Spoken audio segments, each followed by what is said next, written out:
So in section 4A, we reviewed a little bit and talked a little bit about personal finances.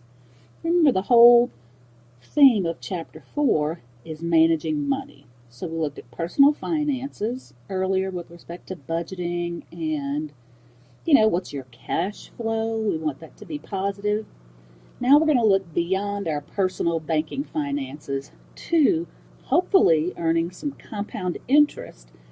So we're going to look at the power of compounding, what that looks like, how that can work for us. Later on we'll see how that can work against us.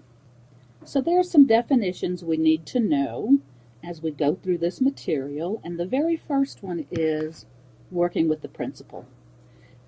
Principal is the amount you invest in a bank account or in a stock market, in a mutual fund, so that's the balance upon which interest is paid. Now we have simple interest, and that's the interest paid only on the original principal and not on any interest that's added at later dates. And it's just the principal amount times that interest rate. That represents the amount of interest that you earned. So remember, in our interest rate, if I'm earning 4% interest, I have to convert that to a decimal, and that would be 0.04. So keep that in mind. So simple interest is only on the original principal. Compound interest is interest paid on the original principal and all the interest that it has accumulated. So you actually, in this situation, you have your interest is actually earning interest. That's the best scenario. And usually a savings account at a bank, that'll usually earn a particular interest, and it's almost always compound interest. So let's take a look at this problem. And I'm going to want you to do some filling out, maybe put the video on pause, fill it out, and then come back and see what you get. But here's the scenario. We've got a table, and in this table we're representing investing $100 in two accounts. One account is paying an interest rate of 10% per year, but the interest is compounded as simple interest. The other account, we're going to invest $100, but that account is going to earn compound interest. And remember, compound interest is a situation where your interest earns interest. Simple interest, only that original principal earns interest. So in this table I have, for simple interest, I have 3 columns. The first column represents the year. We're going to do this for 10 years, so it goes 1 through 10. The second column is a column for simple interest, showing how we calculate the simple interest on $100. And the third column represents how much is in that account at the end of that first year, second year, third year, and so on. I have the same table set up for compound interest. One column represents years, 1 through 10. Then the second column represents the compound interest that you earn on that $100 investment. Remember, your interest earns interest in compound interest. And the third column represents the amount in the account at the end of the year after it's earned that compound interest. So you can see here on the simple interest side, at 1 year, $100, which earns 10% interest, would give me a $10 interest payment. So the amount in the account at the end of that first year is $110. Well, with simple interest, the interest is always calculated on the original principal. So for year 2, I'm multiplying $100, the original principal, times 10%, which is going to give me $10. So every year with simple interest, you're only going to earn $10. So that's just the commonality with simple interest. The interest is the same every year. Notice with your compound interest, the first year you earn $10 because that's 10% of $100. So at the end of that first year with compound interest, you have $110 in that account. Here is where it's different. Next year, when I go to calculate my interest, it's not on that original principal of $100. It's on $110, which was the amount at the end of the first year. So now I add my interest to my $100 investment and I calculate next year's interest on $110. That second year I earn $11 in interest. I add that to my 110 and that gives me $121 in my account at the end of year 2. As opposed to simple interest, at the end of year 2 it was just $120. And so we continue with the compound interest in that way. In the third year, my $121 is now going to earn 10% interest, and 10% of that is $12.10. Add that back to the 121, and we get $131.10 at the end of year 3, as opposed to just the $130 at the end of year 3 for simple interest. So finish up this table and then we'll continue. So if you completed the table, you'll see that with simple interest, each year the amount in the account increases by $10 only. So by year 10, you end up with a balance of $200. Now with the compound interest, the first year you earn $10, but the next year, since your interest earns interest, you earn $11. Third year, you earn $12.10. Fourth year, you earn $13.31. Fifth year, $14.64. So notice the amount that you're earning is increasing each year. And a very quick shortcut that you can use to make these calculations is just multiply the amount in the account. Like in this case, I have $177.16 at the end of year 6. Take that number, multiply it by 1.10. Remember, the 1 represents the whole amount. The 0.10 represents increasing the whole or original amount by 10%. So if I multiply 177.16 times 1.10, I get $194.87, the amount at the end of the 7th year. And just keep multiplying that final amount by 110. That's going to increase each one by 10%. And you can get those last calculations pretty easily. So first question is, what do you notice? I'm sure that you notice from the simple interest to the compound interest that the amount you earn is not static.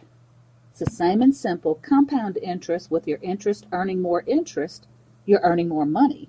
So compound interest gives you a much greater return than simple interest. Okay, so keep that table in mind for the next part of this problem. And the next part is take that data from the table you just created and graph both of those scenarios. So graph the ordered pairs for simple interest, graph the ordered pairs for compound interest, and notice the difference in their graphs. So thinking of that table above as a set of ordered pairs, we can look at it this way. The column that has the years would be our X values, and the column that has the amount in the account would be our Y values, and that would give us ordered pairs. Like for year 1, it'd be 1, 110 for simple interest.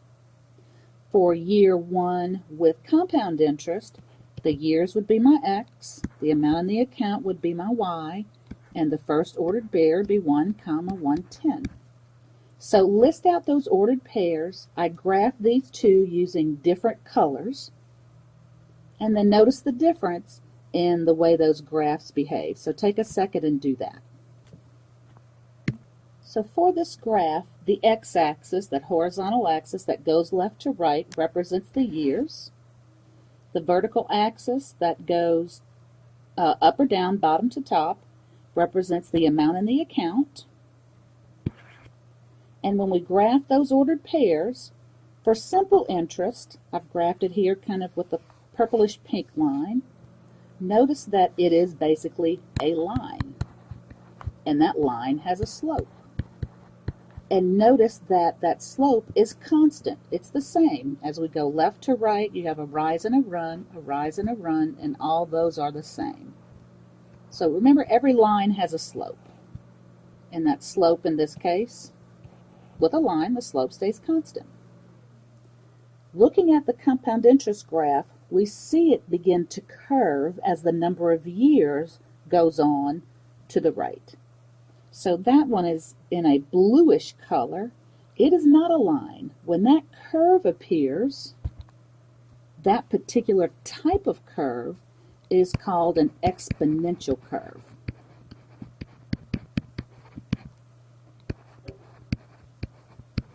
And if I'm earning interest, that's going to benefit me.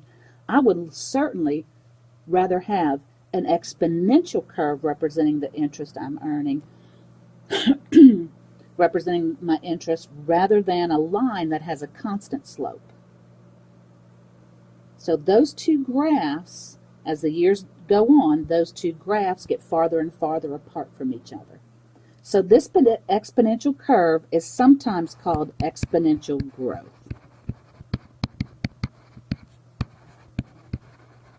And compound interest experiences what we call exponential growth. Simple interest has linear growth, means it's constant, has a constant growth. It grows the same every year. Now, speaking of the word exponential, if you've been listening to the news, reading the papers, whatever the case may be, you've certainly heard about the Ebola outbreak. Either this week or last week, as I was listening to a news report on that, they mentioned something that was very scary. As they model the number of people that are becoming infected with this virus, they said it's beginning to follow an exponential curve. If the number of people getting this virus is growing exponentially, that means it's going to grow very fast as the time period goes on. So as time goes on, if it follows an exponential curve or an exponential growth, we'll see many more cases of the Ebola virus. It will have a very high and rapid increase. That to me is scary. Okay, so we've done the graph. There's a moral of the story, and the moral of the story is what kind of interest will always earn more money than what kind of interest? So compound interest will always earn more money than simple interest. Just the moral of the story. In the same vein as that previous problem that we've been working on, here's a situation. You've got a savings bond that usually pays simple interest. So let's assume it pays simple interest. You invest $1,000. It earns 10% per year. Let's figure out over 5 years how much interest I would earn if it earned simple interest, and then let's calculate if the bond paid compound interest, what amount would I earn. So play around with that, very similar to the previous problem. So that $1,000 investment in a savings bond that earns simple interest of 10% per year would earn $100 per year. So in 5 years, you would earn $500. The question is now, if the bond paid compound interest, would you receive more or less total interest? Explain why. So what are your thoughts? What do we say about compound interest? You will certainly earn more. So you earn more interest with the compound interest. And why? It's because your interest is earning interest. Okay, so let's continue, still working with that same first problem. We saw an exponential curve or an exponential growth. What I've done here is I've graphed two functions, two exponential curves. They represent $10,000 that's invested for 20 years, and it earns compound interest. And that interest is compounded once a year. So I have two situations. One account earned 5% and one account earned 8%. And I need to decide on my graph which represents which. So I have two graphs here. and I have to decide which one is A, which earns 5%, and which one is B, which earns 8%. Well, if I had two curves, they're both looking like that exponential curve, how can I decide which one represents the higher interest rate? Or what do you think would happen with an account that earns a higher interest rate? Do you think it would grow faster than a one with a lower interest rate? Well, if you said that, or if you agree with that, you're right. So since account A earns 5%, it's going to be the curve that's, I guess I should say the lower curve, because I have two curves here, one stacked on top of each other. So account A is the lower curve because it earns 5%. Account B is the upper curve because it earns a higher percentage. It earns 8%. Now, looking at that graph, again, we see that these are exponential. It's an exponential growth model. Great when we're earning interest. And I'm going to add a third account in here, and this account C is going to earn 12% interest. Try to pencil it in on the graph in a place where you think it should be located. So A earns 5, B earns 8, and I have account C that earns 12% interest. Would it be below the A account, in between the A and the B, or would it be above A? Well, this one earned 5%, this one earned 8%, so the 12% would have to come in above the one that earned 8%. So we could just pencil in account C that earns 12% above the one that earns 8%.